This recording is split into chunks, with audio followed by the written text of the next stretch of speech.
My fellow Democrats, welcome to this week's State of the Market Monday. Today we're spotlighting how the Denver real estate scene fared from February 12th through the 18th, 2025, also known as the President's Day stretch. Some of us were busy inching our way up I-70 like snails in snow boots, while others cozied up inside. Discovering family time sometimes means trying to remember whose turn it is to shovel. Either way, the market took notice. As usual, holiday weekends have a way of knocking real estate activity off its rhythm.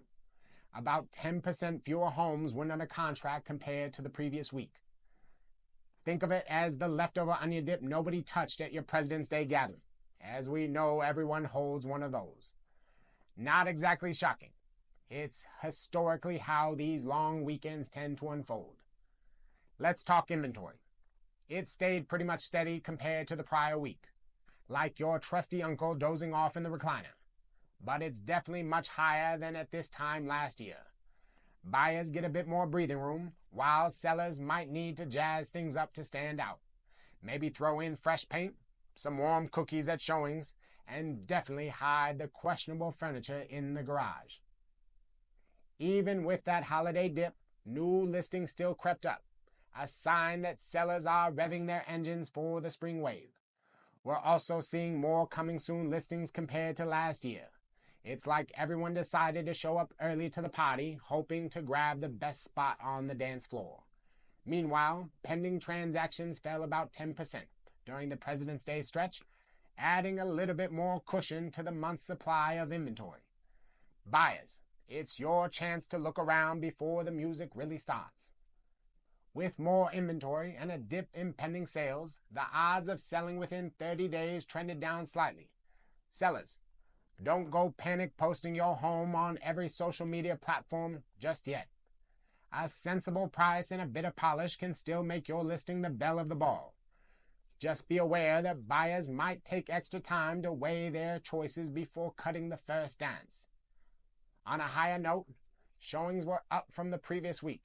So yes, buyers are still out there, presumably thawing out from the President's Day traffic.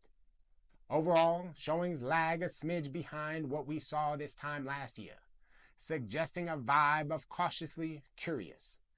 Each listing averaged a few visits, and more showings were needed before securing a contract.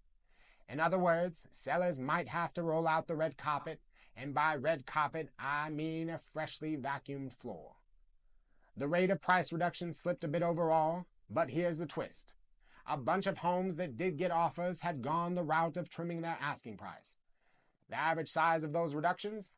Typical for this time of year. So if your home's been about as popular as a fruitcake at a holiday potluck, you might think about a strategic price tweak. My friends, that's the rundown for the President's Day period. Fewer deals, a bump in showings, and plenty of new listings to keep us entertained. Will we see the Denver market become a lightning round of multiple offers and frantic open houses? Or will it continue on this measured path, letting buyers sip coffee between showings?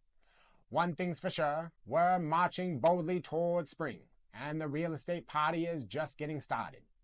God bless your listings, God bless your offers, and God bless the ever-dynamic mile-high market.